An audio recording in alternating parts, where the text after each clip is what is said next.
Hello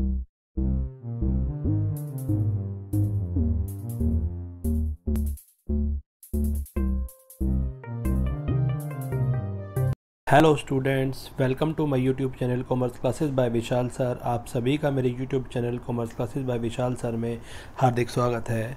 बच्चों, आज के सेशन में हम class 11th unit 2 theory base of accounting ही अभी चल रहा है।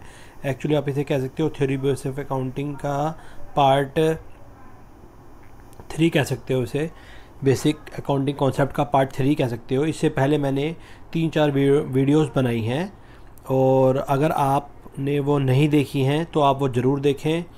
एक तो बेसिक अकाउंटिंग टर्म्स पे थी, ठीक है, बेसिक अकाउंटिंग टर्म्स, ये बहुत इंपॉर्टेंट था, बहुत इंपॉर्टेंट टॉपिक है ये क्या होता है बेसिक अकाउंटिंग टर्म्स? ये थी कि जितनी भी एसेट्स क्या होती है, लायबिलिटी क्या होती है, purchase, sale, debit, credit, expense, ठीक है, डिस्काउंट, कैश डिस्काउंट, तो जस्ट लाइक दैट। और एक अपनाई है बेसिक अकाउंटिंग कॉन्सेप्ट्स।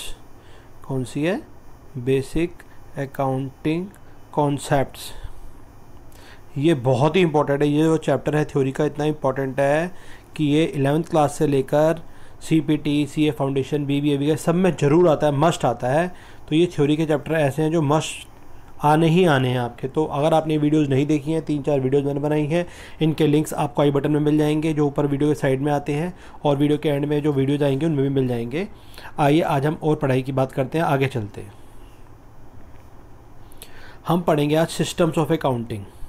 अकाउंटिंग के कितने सिस्टम होते हैं? अकाउंटिंग के 2 सिस्टम होते हैं। पहला है डबल एंट्री सिस्टम और सेकंड है single entry system. Double entry system और सिंगल एंट्री सिस्टम, जैसे नाम से ही पता लग रहा है डबल एंट्री सिस्टम। तो डबल एंट्री सिस्टम क्या होता है, आइए इसके बारे में पढ़ते हैं। ये रहा double entry system, this one is double entry system. आप बहुत ध्यान से देखें तो ये जो डायग्राम दे रखा है इसमें 2 साइड लिखी हैं। एक है आपकी डेबिट, इसको शॉर्ट फॉर्म में DR कहते हैं, और एक लिखिए क्रेडिट, इसे शॉर्ट फॉर्म में हम CR कहते हैं, डेबिट क्रेडिट। डेबिट क्रेडिट अभी आप पढ़ेंगे। डेबिट क्रेडिट के रूल्स पे बहुत ही जल्दी मैं ये जो थ्योरी पार्ट, जो थ्योरेटिकल पोर्शन है, ख़त्म हो जाए, वीडियोस बनाऊंगा, आप ज़रूर देखना। डेबिट क्रेडिट के रूल्स क्या होते हैं? 3 रूल्स होते हैं, कुछ ट्रेडिशनल हैं और 5 जो है मॉडर्न है, सब बताएंगे आपको। आप चैनल से जुड़े रहें, बहुत कुछ आप इससे सीखेंगे बिना किसी ट्यूशन, बिना किसी हेल्प के। चलिए चलते हैं। डबल एंट्री सिस्टम, जैसे नाम से ही पता लग रहा है, एक ऐसा एंट्री सिस्टम इन विच हम क्या करते हैं, both the aspect of transaction are recorded. Double entry नाम से पता लग रहा है डबल एंट्री सिस्टम। तो इस सिस्टम में हम कोई भी ट्रांजेक्शन, एक ऐसा सिस्टम जिसमें दोनों एस्पेक्ट, दोनों पहलू रिकॉर्ड किए जाते हैं। जैसे कॉइन होता है, ठीक है, ये कॉइन की बात करें हम, इस कॉइन के 2 होते हैं, एक हेड होता है, एक टेल होता है, ठीक है, ये आप अच्छे से जानते हैं। तो हम क्या करते हैं, ऐसे ही इसमें डबल एंट्री सिस्टम में जो भी एंट्री होती है उसके 2 इफेक्ट होते हैं, एक डेबिट साइड पड़ता है, एक राइट साइड पड़ता है।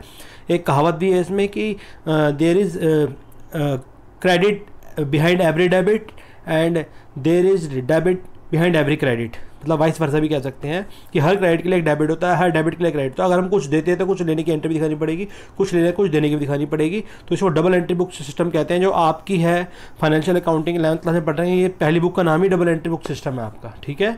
तो ये जो क्या है, अब हम इसके बारे में पढ़ते हैं। This is a complete, accurate and reliable system. ये कंप्लीट, एक्यूरेट और रिलायबल सिस्टम है अकाउंटिंग का, as it record both the aspects of transactions. इसमें किसी भी ट्रांजेक्शन के दोनों इफेक्ट रिकॉर्ड किए जाते हैं, एक डेबिट हो गया, एक क्रेडिट हो गया, ठीक है। ये क्या आ रहा है, क्या जा रहा है, ये सब देखा जाता है इन दी बुक्स ऑफ द अकाउंट। इसको हम डबल एंट्री सिस्टम कहते हैं। ये एक ऑथेंटिक है, मोस्टली बिजनेसमैन इसे ही यूज़ करते हैं, ठीक है। और आगे चलते हैं। इसके कुछ प्रिंसिपल्स होते हैं, प्रिंसिपल समझ जाना। PLE है तो सिद्धांत है, PAL है तो स्कूल वाला प्रिंसिपल है। तो principles of double entry system क्या है? Number 1, there are 2 aspects of every transaction। ये बहुत इंपॉर्टेंट बात है। First one is debit and second one is credit, या receiving aspect and giving aspect, कुछ देने वाला या कुछ लेने वाला। तो there are 2 aspect of every transaction. हम इस सिस्टम के थ्रू ये मानते हैं, अगर हम कोई भी ट्रांजेक्शन कर रहे हैं, मान लो हम माल खरीद रहे हैं, तो हमारे पास माल आ रहा है, गुड्स आ रहे हैं, और हमारी बहुत वैल्यूएबल चीज़ पैसा जा रहा है। तो कुछ आ रहा है, कुछ जा रहा है, something is coming, something is going, ठीक है। We are gaining we are losing, कुछ आ रहा है कुछ जा रहा है। और ऐसे ही अगर सामने वाले के हिसाब से देखा जाए तो उसके पास पैसे आ रहे हैं, उसकी गुड्स जा रही है, तो उसके पास भी कुछ आ रहा है कुछ जा रहा है। तो इसी सिस्टम को डबल एंट्री बुक सिस्टम कहते हैं। इसमें हम दोनों एस्पेक्ट डेबिट क्रेडिट की फॉर्म में रिकॉर्ड करते हैं। जब कभी डेबिट क्रेडिट की बात करेंगे तब आप डिटेल से देखना और अच्छे समझ में आएगा। नंबर 2 पे हमें क्या कह रहा है यहाँ पर, both the aspect should be recorded in the books of account, दोनों ही रिकॉर्ड करने पड़ते हैं, डेबिट और क्रेडिट, खाली एक से बात नहीं बनती, ठीक है। और नंबर 3 पे क्या कह रहा है हमें, for every debit there must be corresponding credit and for every credit there must be a corresponding debit. 22% का मतलब हो गया इसका उल्टा, हर डेबिट के लिए क्रेडिट होता है कोरस्पॉन्डिंग साथ साथ ही, और हर क्रेडिट के लिए एक डेबिट होता है। तो इसके 3 रूल्स 3 प्रिंसिपल चलते हैं।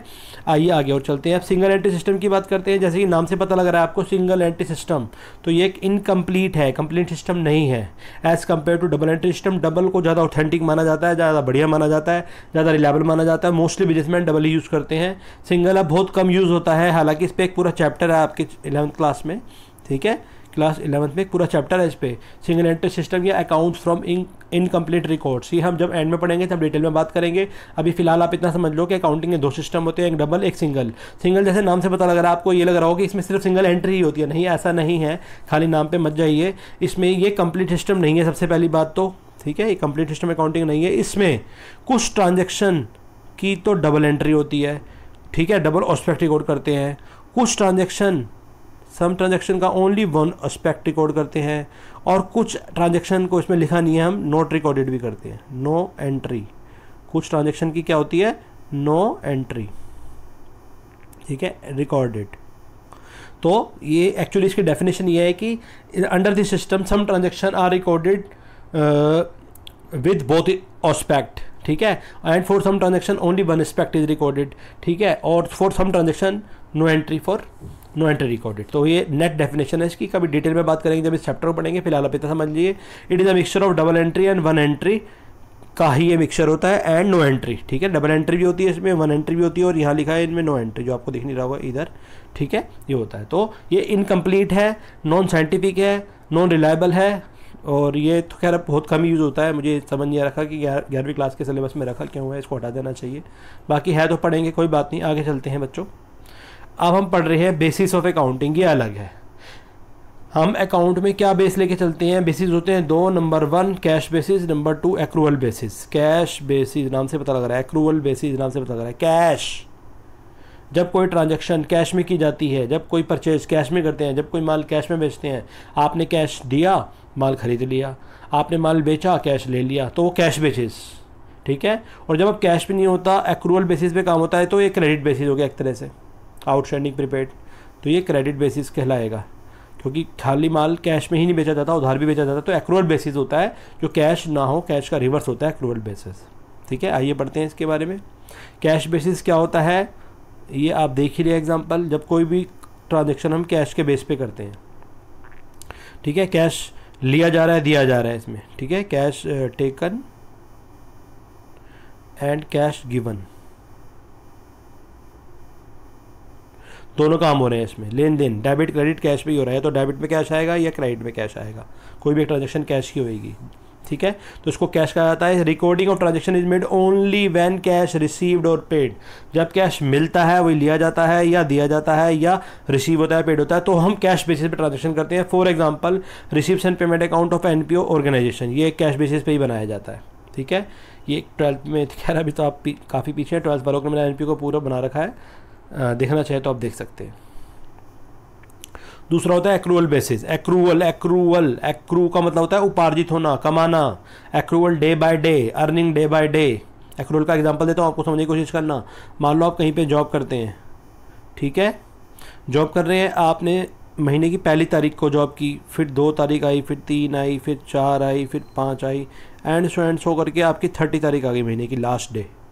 तो आप क्या कर रहे हैं, you are earning day by day. तो आपकी जो सैलरी है एक्रू होती जा रही है, और वो एक्रू होती जा रही है, लेकिन मिलेगी वो 30 तारीख को, तो उसको एक्रूअल बेस बोला जाता है। धीरे धीरे एक्रू हो रही है, पाँच हो रही है, एडजस्ट हो रही है, जब वो सारी हो जाती है तब मिलती है सैलरी, कभी एडवांस नहीं मिलती, कुछ इमरजेंसी केस है तो मिलती है, तो इसको एक्रूअल बेसिस कहा जाता है। लेकिन यहाँ पर हम बात कर रहे हैं क्रेडिट की, कि नोट कैश, जो कैश में नहीं होता वो क्रेडिट, यहाँ क्रेडिट से मतलब है। एक्रूअल का मतलब ये ना पढ़ते हैं, recording of transaction in some period whether paid और नॉट। अगर किसी ट्रांजेक्शन को हम रिकॉर्ड कर रहे हैं, चाहे पेड हुई हो चाहे ना पेड हुई हो, तो वह एक्रूअल बन जाती है। इसमें बहुत सारी चीज़ें पढ़ेंगे, अभी डिटेल में आएंगी। आउटस्टैंडिंग एक आएगा वर्ड, प्रीपेड आएगा एक वर्ड, ठीक है। एक आपका आएगा एक्रूड, एक्रूड इनकम के लिए आता है, ठीक है। एक अनएक्रूड आएगा, अनएक्रूड ACC एक्रूड इनकम, ये भी इनकम के लिए आता है। ये सब चीज़ें आपको जब मैं अकाउंटिंग इक्वेशन बताऊंगा तब बहुत डिटेल में बताएंगे। चलते हैं, इसका एग्जांपल आ रहा है profit loss account accrual base पे बनाया जाता है। इसमें पेड भी और आउटस्टैंडिंग भी सारी चीज़ें आती हैं, जबकि रिसीव्स एंड पेमेंट सिर्फ कैश बेस पे बनाया जाता है, ठीक है। तो इसी के साथ ये छोटा टॉपिक था, दोनों छोटे टॉपिक थे, ख़त्म होते हैं। I hope you will like this video, आपको पसंद आई होगी।